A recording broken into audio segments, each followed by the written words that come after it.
Kun raadiyoo Sagalee Walabummaa Oromiyaati. Raadiyoon Sagalee Walabummaa Oromiyaa akeeka qabsoo kan saba Oromoo bilisaaf biyya Oromoo walab sirna dimokiraasii faqaan bulu deebisanii gadi dhaabuuf godhamu deeggara. Akeeka qabsoo kana bal'isuufis hojjeta. Birmadummaan Oromoo dafqa dhiigaaf lafee ilmaan Oromoon dhugooma jedhee amana. Dhaggeeffattoota isaas wareegama qaalii kanaaf kakaasuuf carraaqa. Kun raadiyoo Sagalee Walabummaa Oromiyaati.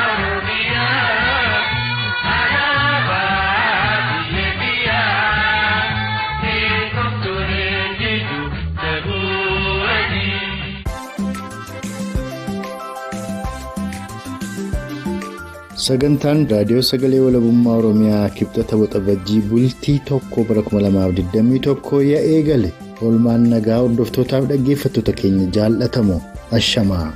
Kan nagaa san fuudhan xiiqii dhugaasaati. Anis anaa dhufu saniin jechaatuman ijoollee muummeffannaa kurfii keenya guyyaa har'aa isanitti maa dhiyaadha. Wiixata kaleessaa Caamsaa bultii 31 bara 2021 Konyaa Horroo Guduruu Wallaggaa keessatti dargaggoonni Oromoo lama kan maqaan isaanii Toomaas Fufaa fi Eermiyaas Garramuu jedhaman humna waraana mootummaa Koloneeffataa Impaayera Itoophiyaan mana jireenya maatii isaanii kan godina Horroo Guduruu Wallaggaa Ona Jaartee Ganda Dargee Kootichaatii fuudhamuun ajjeefamanii reeffi isaanii badheetti darbamuu dhageenyee gara godina Horroo Guduruu Wallaggaatti bilbilee odeessa arganne. Dabalatee gara Konyaa Salaaleetti bilbiluun haala waliigalaa hawaasni Oromoo keessa jiruu fi dhimma egeree Oromoof Oromiyaa akkasumas akeekaaf galma qabsoo bilisummaa Oromoo giddugaleessa godhatuun marii bal'aan Oromticha Konyaa Salaalee waliin tolfanne sagantaa kana keessatti kan isiniif dhiyaatu ta'a. Turtiin keessan ammoo gamaa'ee kurfii keenyaatti nu faana toofisin hawwataa dhimma ajjeechaa suukanneessaa dargaggoota Oromoo lama kan maqaan isaanii Toomaas Fufaa fi Eermiyaas Garramuu jedhamu irratti guyyaa kaleessaa jechuun Caamsaa bultii 31 bara 2021 godina Horroo Guduruu Wallaggaa Ona Jaartee Ganda Dargee Kootichaa keessatti loltoota Koloneel Abiyyi raawwate qoratuu fi gara Konyaa Horroo Guduruu Wallaggaatti bilbilee odeessa guutuu Oromoota lamarraa arganne wal jala isiniif dhiyeessuun kan hafetti ammoo taakkinaa itti dhiyaadha.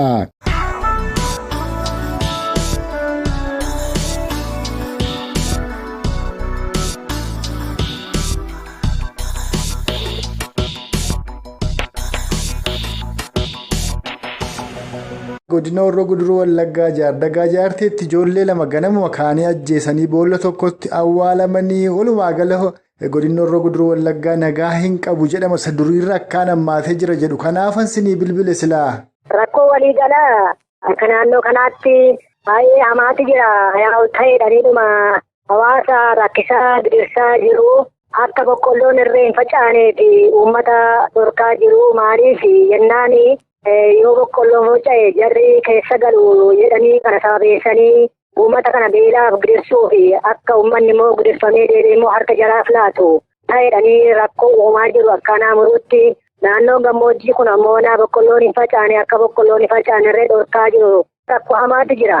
Egaa amma inni boqqolloo facaasuu dhiisuun maasaatti ba'anii waanuma tokkuma karachuu dhiisuun kun onoota godina Shawaa lixaa keessattis akkasuma Konyaa Salaalee keessattis waan raawwachaa jiruudha. Ajjeechaanis hidhaanis ooluma fakkaata. Isa amma guyyaa har'aa ijoollee Oromoo qaxalee lama manumaa fuudhanii ajjeesan jedhan kana hoo sadarkaa odeeffannootti illee dhageessaniittu ka Dargaggaa Jaartee kana. Dhageen ture gaanni kun guyyaa guyyaatti ta'aa jira. Amma maqaa isaanii qulqulleeffame manuma hidhaatti fuudhanii ajjeesuun barsiifata yeroo hundumaa fi naannoo kanarraatti. Kan kaleessaa miti deeggarda miti inni kaanee owwaallachuu hin danda'amu. Dargaggoota kana warra mataa ijoollee ta'e kana ijaan arguu hin fedhanii namoota gurguddaa salphisuu guyyaa guyyaatti immoo namoota mana hidhaatti gashanii achi fuudhanii immoo halka fuudhanii balleessanii ajjeesu. Maatii arguu hin danda'u. Yoo argarree saduu immoo owwaallachuu hin danda'u.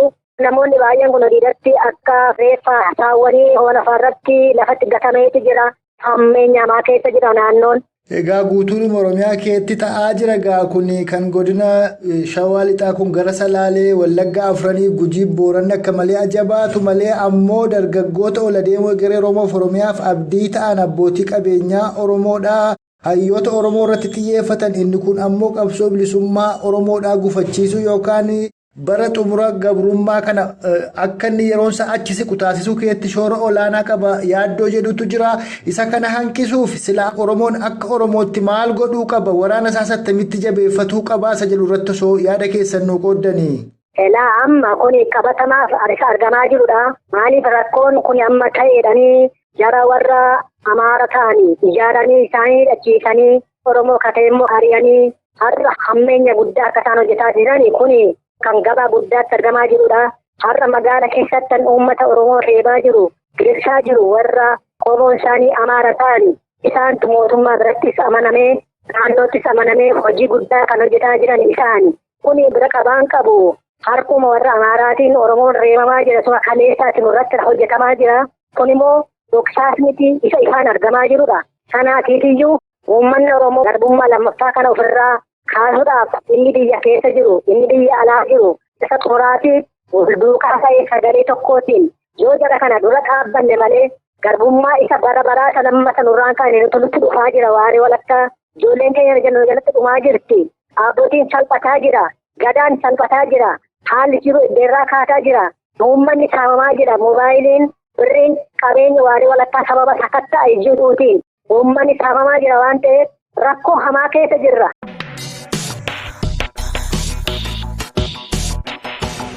Ani amma gara guduruu jira.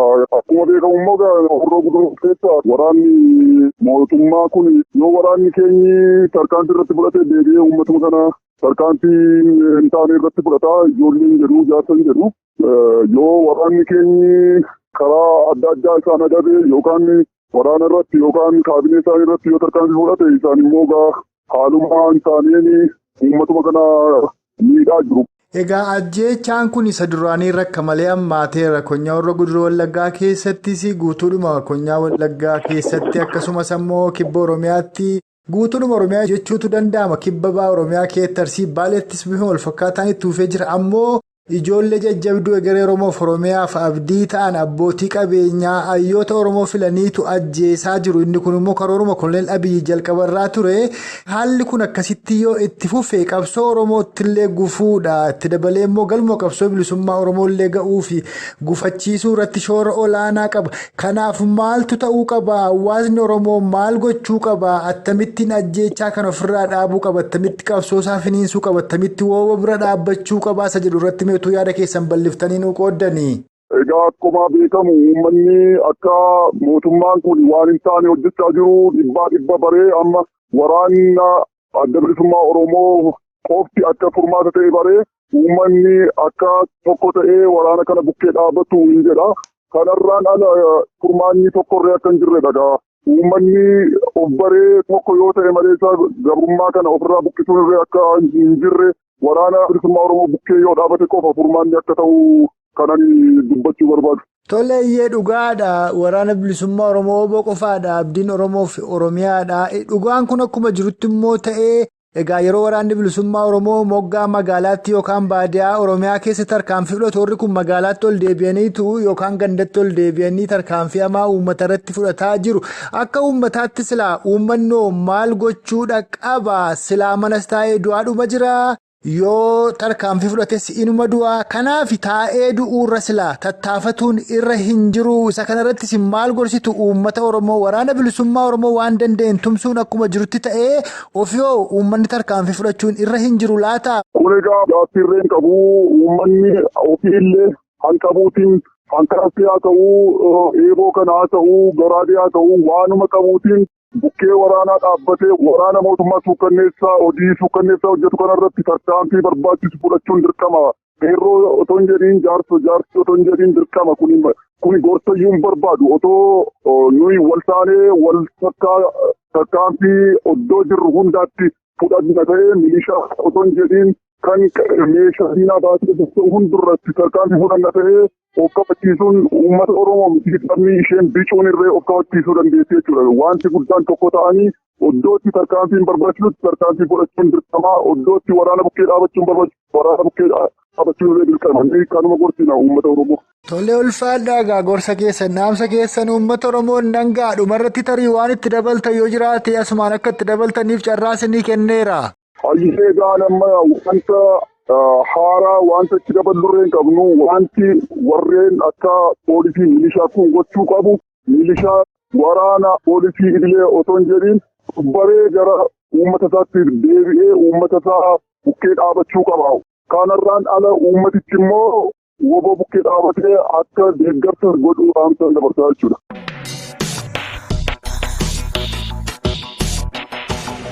Kan amma dhageessan kun dhimma ajjeechaa suukanneessaa guyyaa kaleessaa jechuun caamsaa bultii 31 bara 2021 Konyaa Horroo Guduruu Wallaggaa Ona Jaartee Ganda Dargee Kootichaa keessatti dargaggoota Oromoo lama kan maqaan isaanii Toomaas Fufaa fi Eermiyaas Garramuu jedhamu irratti loltoota koloneel Abiyyiin raawwate qoratuu fi gamasitti bilbilee odeessa guutuu argachuu waan yaallerraa waan isaan dhageessifneedha. Haa ta'u malee odeessa guutuu argatuutti hin milkoofne.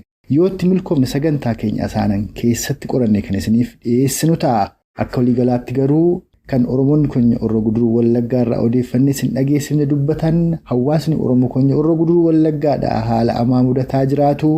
Horatuuf qotatuu akka hin dandeenye guutummaa guutuutti dargaggoonni Oromoodhaa ol adeemuun ajjeefamaaf maneedhaatti guuramaa akka jiran maanguddoonni yookaan qotee bulaan Oromoo ammoo midhaanillee facaafatuurraa dhorkame akka jirudha kan Oromoonni kun dubbatan. Kanatti immoo aansuudhaan gara giddugaleessa Oromiyaa Konyaa Salaaleetti bilbiluun haala hawaasni Oromoo akka waliigalaatti Konyaa Salaaleef lixa shaggar keessa jiruu fi haalamtuu yeroo ammaatti Oromoof Oromiyaan mudataa jiranitti ammoo furmaata godhuuf malli takkaa'uuf falli maali? Akeekiif galmi qabsoo bilisummaa Oromoo eessa? Yoo qabsoon bilisummaa Oromoo eessaan ba'ee Oromoof Oromiyaan gidirfamarraa foorfatan gaaffii jedhuuf kabiroollee kaasuun marii Oromticha Konyaa Salaalee waliin tolfannetu isiniif dhiyaata. Sunis muuziqaa ce'umsaa kana booda eegalaa ammas turtiin keessa nagamaa'ee kurfii keenyaatti nu faana haa ta'u.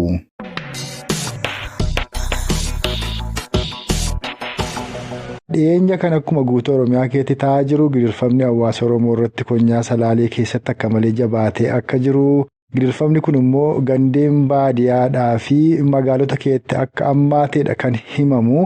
Mee jalqaba irratti haala hawaasni Oromoo gamasii keessa jiru nu ibsaatii ammoo itti aansuudhaan malli yookaan falli maalitti tarkaanfannaa? Rakkoon jiru baay'ee cimaadha. Rakkoon hagasii wantoonni magnituud isaa ibsuu hin dandeenyu baay'ee guddaadha. Uummata dararuu, hidhuu, ajjeesuu, sodaachisuu rakkoo jiraatu jira.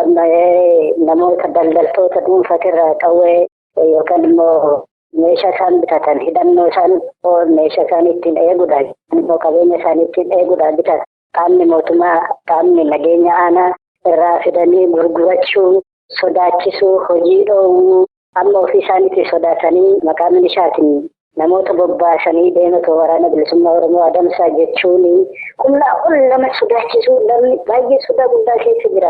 Hidhaan baay'ee cimeera kana sana jennee himuu hin dandeenyu. Salaalee karaa shawaa kanarraa kun isin beekta wanni ta'aa jiru waan baay'ee fokkisaa waan hagana jedhamee beekamuu hin dandeenye. Dhiibbaa cimaatu irra jira. Namni baay'ee sodaateera. Namni qotachuu deemee maasaa dhaqee galuudhaaf dura bilchaa gandaa ayyamsiisee namni gara maasaa qonnaa kanan deema jedhee dura beeksisuutu irra jira jechaadha. Akka durii sana jedhee manaa bahee maasaa ofii qotachuu hin danda'u amma iyyamsiisetti kan qonnallee qotuu danda'u. Namni baay'ee rakkoo kana sana jedhee tooni himuu hin danda'u. Akkuma guutuu Oromiyaatittis rakkoo cimaan akka jiru beeksisa. Kanachi immoo baay'ee cimaa. Hidhaboo bootee dagam kuyyuun yaayyaa gullalleen godina Salaaleetirraa jechuu kooti. Shawaasaati addaa bargaa gindabarat cobiin jibaat baay'ee haalli jiru baay'ee akka gubbaa dubban lakkoofne fixuu waan hin dandeenye sanan. Tole dhugaadhumatti baay'ee rakkisaadha gidirfama hawaasa Oromoo mudataa jiru. Asitti kanatu ta'ee nama masiitu hidhameen nama dhibaa.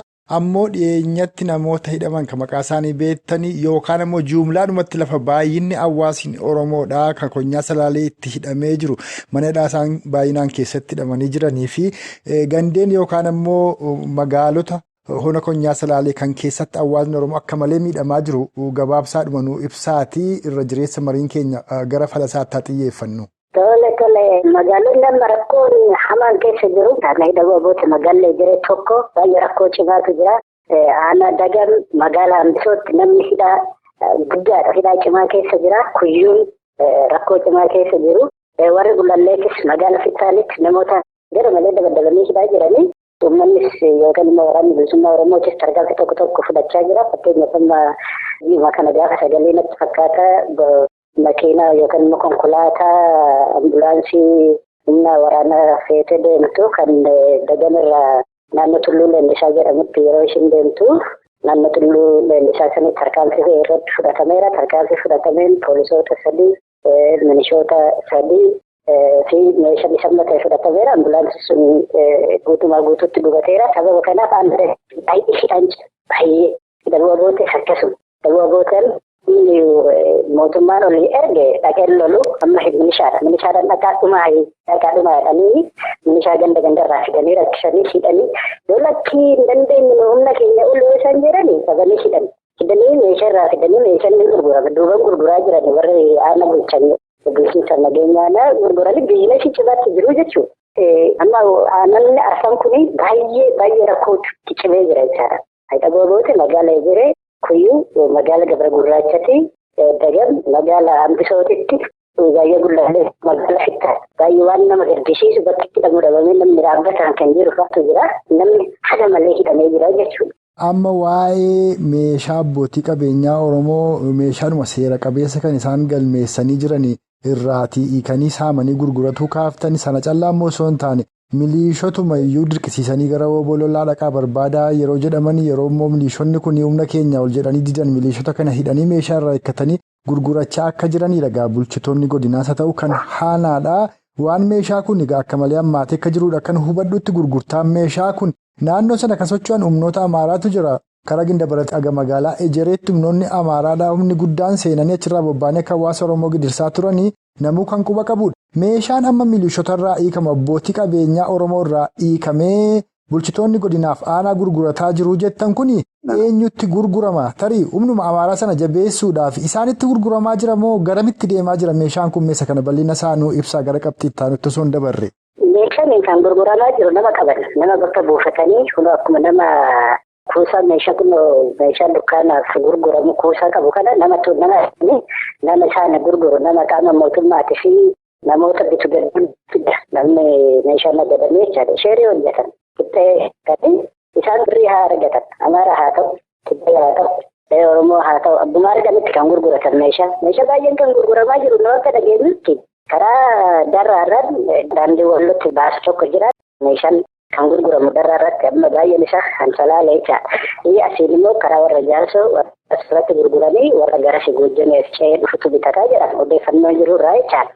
Kan kuyyuu fi gara warra Gullallee kan ammoo namootuma Oromoo sana jirutu meeshaa sana bitataadhanii dhoksaadhaan duubaan birree jechaadha. Kan qarshii argannaan abaluu sabab filan nama gurguratanii qarshii ofii hidhachuu hojiin isaanii nama ajjeesuu nama dide dhahuu nama dide sodaachisuu hojiin isaanii kan sodaachisanii ukkaamsanii namni akka hin dubban warri godinaa neetworkii qabanii sheerii hidhatu jechaadha gurguranii nama akka barbaadan godhanii tajjeessu.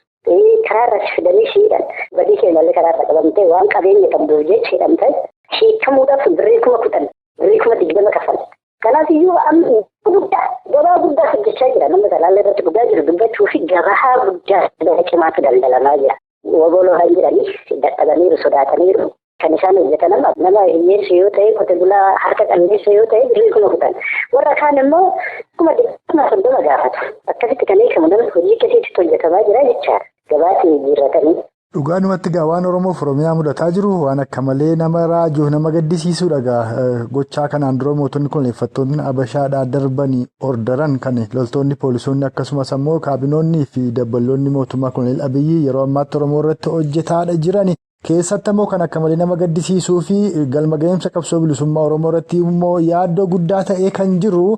Qareeyyii Oromoo takkaa'uu dargaggoota Oromoo shamarran Oromoo qeerroof qarree akkuma waliigalaatti ol adeemoo egeree Oromoof Oromiyaaf abdii ta'an kana filanii hidhuu qofa osoo hin ta'in mana hidhaatii baasanii ajjeesuudha. Oromoota baratan kanneen barnoota qaban jijjiirama fiduu danda'u warra jedhaman keessatti seccanii ajjeesuu warra kaan achi buutee dhabamsiisuudha. Abbootii qabeenyaa Oromoo jajjaboo qabsaa'ota Oromoo hin tumsu yookaan ni deeggaru jedhanii yaadan qabatamaatti osoo ragaayyuu irratti hin arganne bifuma wal fakkaatuunitti dhabamsiisaa jiru ajjeesaa jiru. Kun immoo qabsoo bilisummaa Oromoodhaa dhaabuullee yoo baate galma geemsa isaa irratti gufuu guddaa ta'uu danda'a akka jedhutu jira. Jalqabuma isaa Koloneel Abiyyi Oromootti dhaadateera. Dabalataan ammoo ogeeyyonni yookaan ammoo ayyoonni warra Amaaraadhaa warri daandii qabsoo isaanii kana qajeelchanii akkuma Koloneel Abiyyi aangootti ba'een Oromoota keessaa warra jajjaboo qareeyyii warra beekamoo warra ol adeemoo kana fixuu waan jedhu karoorfatanii jiru. Galma isaanii yookaan waan yaadanii jiran achiin baafatuudhaaf kun immoo dhugaadhumatti qabsoo bilisummaa Oromoo galma geensa isaa irratti yaaddoo guddaadha. Isa kana hanqisuuf maaltu fala ta'uu qaba? Isa kana attamitti Oromoon deebii kennuu qaba? Waan jedhaa irratti mari'anna. Isinmee maal jettu kanarratti yookaan immoo Oromoon dhimma kana gam tokko quba qaba laata? Asirratti namni wanni ta'uu qabu namni duure noollee amma wanni godhamaa jiru maalinni nama gandaa qabanii hamma naannootitti jiru nama socho'aa nama jijjiirama fidaa jedhani ifa bahanii kana dura dubbataniiru. Oromummaa yoo danda'anii tooni dubbataniiru. Nama sabboonummaa qabu keessa guuranii ajjeesanii yeroo bitachuudhaaf jechaadha. Namni yeroodha hindu'aa namni naannoo irraa socho'u, namni godina irraa socho'u, namni aanaa irraa socho'u, namni ganda irraa socho'u, namni fuuldura ta'u kan inni kana booda maal jedhanii maqaa Itoophiyummaa kanatti fe'uudha jechaadha. Hojiin sabboonummaa ajjeesanii gara ofii barbaadanitti oofuudha. Hojiin jarri itti qophaa'ee tooni karoora itti gaafatee sochiirra jiru jechaadha. Kanaafuu uummanni keenya immoo maal godhuu qaba kana yoo jenne taa'ee du'uun qabu uummanni keenya. Innollee du'a taane qooda namni keenya gurmaa'ee ofii ijaaree waraana bilisummaa Oromoo cimsee bilisummaa saba isaatiif qabsaa'uudha kan qabu. Taa'ee du'uun qabu namni keenya. Deebii kennuufii qaba. Waraana bilisummaa Oromoo kana hidhachiisuu, cimsuu, odeeffannoo kennuufii, galaa kennuufii akka waraana bilisummaa Oromoo irra kan isaan godhatan bituu fi meeshaa rasaasa dhiyeessuu fi kana godhuu kan qabu uummanni keenya. Daandiin ittiin uummanni keenya fuulduratti bilisummaa argachuu qabu daandii kana ala daandiin biraa hin jiru. Impaayera kana diimokiraatessi naqanii warri haasa'an warra impoosibil tiyoorii hin danda'amne tiyoorii namni haasa'amaa jiru jechaadha. Biyyi kun tootaalii caasii diigamsaatirra jira. Caasii diigamsaa kanarratti immoo sabni keenya qophaa'uu qaba. Hin kufa qaba. Kufuu dhabdhamee caasirra jira. Kanaaf iyyuu qophaa'uu qaba. Wal ijaaruu qaba. Alaa keessan wal ijaaree deebii kennuu qaba. Fuuldura dhaabbatee cimsee waraana bilisummaa Oromoo cimsee warra kana ofirraa jigsu. Wanni guddaan daandii guddaan jecha waan qabu waan danda'uun itti hirmaate kan qabeenya qabu qabeenya ofiitiin kan meeshaa qabu meeshaadhaan kan humna qabu humna ofiitiin kan odeeffannoo hojjechuu danda'u odeeffannoo hojjete waan danda'uun hojjete ofirraa fakkisuu qaba. Amma kun wanna geenya Wallaggaa irratti waraana Shaabiyaa fidanii tolii waraanni Shaabiyaati kan biyya fixaa jiru gara Salaala kana waraana naannoo Amaaraa kan biyya fixaa jiru. Kanaaf namni keenya dhumee lafarraa baduurraa yeroo wal ijaaree deebii kennuu qaba. Fuuldura dhaabbachuu qaba. Fakkeenyaaf amma dhugaa jiru dubbachuu fi waraana bilisummaa Oromoo loluutii shanii gara Salaalee kanatti kan dhugaa jiru dubbannee jechaadha. Hin lolan sodaataniiru. Namni baay'ateera. Ijoolleen baay'ateera. Uummanni maddii dhaabbateera. Lafa babal'ifataniiru. Akka kanatti akka namni cimee bakka fuulduratti gara bilisummaatti deemudha malee taa'ee du'aan taane du'uun gatii hin qabu. Uummanni keenya har'aa qabee tuni waan danda'u kan dhagaa darbachuu danda'u dhagaa darbachuu sa'aatii kanatti jecha wal ijaarsi barbaachisaadha. Kana dura Oromoon qabsaa'ee bara baraan qabsaa'ee dhumarra abbaan injifannoo nama biraati. Kanaaf iyyuu uummanni keenya akka kanan taane biyya ta'uuf qopheessuu qaba uummanni keenya jechaadha. Qabsoo godhumatti caasa diriirfachuu qaba. Of qopheessuu qabu. Ijaarsa cimsachuu qabaadha. Akka yaada kooti. Namoonni hedduu waa'ee Impaayera Itoophiyaa dimokiraatessuudhaa har'allee abdiin kutannoo dubbatan jiru. Ammoo Impaayerri hin dimokiraatoftu. Kanaaf uummanni Oromoodhaa inumaa mootummaa ta'uuf qopheessuu qaba. Qabsaa'ee dhumarratti injifannoo isaa qaamni biraan itti fayyadama kan jedhullee kaaftaniitu. Yeroo kanatti qaamonni garaagaraadhaa warri Impaayera Itoophiyaa dimokiraatessi jedhanii abjuu hin dhugoomne abjootanis haa ta'u kanneen biraan illee wixxifataa yeroo isaan itti jirantu argama. Irraa gorriif dogoggorri kanaan dura akka deebi'ee hin dhufnee fi galmi qabsoo bilisummaa Oromoo eessa? Oromoon maal argachuuf yookaan maal argamsiisuuf qabsaa'aa jira? Maaltu Oromoof Oromiyaa boqochiisa? Isa jedhu irratti yaadaa fi gorsa yookaan dhaamsa gabaabaa nuu qoodaatii har'aaf xumurree fuuldura immoo bal'inaan isinitti deebi'een sin odeeffadha. Tole kana duras deddeebiinee dubbachaa turreerra galma qabaa ka'umsa qaba qabsoon bilisummaa Oromoo dhuma qabaa jecha. Cunqursaa diigee ofirraa gatee biyya walaba ta'e hundeessu, uummata walaba ta'e hundeessu, biyya mataasaa hundeeffachuudha malee Impaayera amma jiru kana diimokiraatessuu miti. Kana dura dogoggorri hedduun deddeebi'ee kan uumame humnoota Impaayera kana diimokiraatessina jedhan gidduutti kan rakkoon uumamaa jiru jecha. Kanaaf iyyuu uummanni keenya kan godhuu qabu biyya kana diimokiraatessinaan dhaabbachuu qaba irraa qabe. Uummata Oromoo yeroo dhumaatti boqochiisuu kan danda'u Oromiyaan biyya ta'uu qaba. Oromiyaan walaboomuu qaba. Uummanni Oromoo walaboomuu qaba. Walabummaa irratti waliigaluu qaba.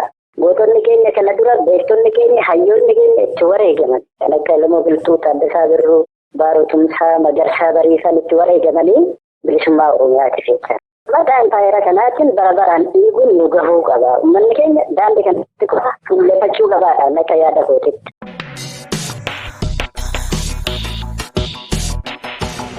Kan maayisarratti san dhageessifne kun ammoo giddugaleessa Oromiyaa Konyaa Salaaleetti bilbiluun haala waliigalaa hawaasni Oromoo Konyaa Salaalee keessa jiruu fi kan lixa shaggar mudataa jiru. Akkasumas akeekniif galmi qabsoo bilisummaa Oromoo eessa Oromoon maaliif aarsaa lubbuuf qaamaadhaa baasaa jira? Yoo maal argate Oromoof Oromiyaan gidirfamarraa forfatan? Kan jedhu irrattis marii bal'aa taasifneen Oromtichi Konyaa Salaalee galmi qabsoo bilisummaa Oromoo walabummaa Oromiyaa mirkaneessuu bilisummaa Oromoo dhugoomsuu fi mootummaa birmadoo Oromoof Oromiyaa gadi dhaabuu akka ta'an nu mirkaneessaniiru. Odeeffannoo qabatamaa wayitawaa argatuuf ammoo fuula Feesbuukii Independent Oromiyaadhaa follow godhaa, like godhaa, share gochuunis hiriyoota keessaniin ga'a. Akkasumas karaa marsariitii keenya Independent Oromiyaa.org sagantaalee keenya argatuu dandeessu. Akkasumas karaa YouTube Independent Oromiyaa hoggayyuu sagantaalee keenya argatuuf subscribe godhaa isaniin jenna. Waan irraaf qindeeffannee mormarratti obbaafneerra hanga sagantaa keenya yeroo itti aanu walitti deebinutti huumaan nama borii nu tolchinna.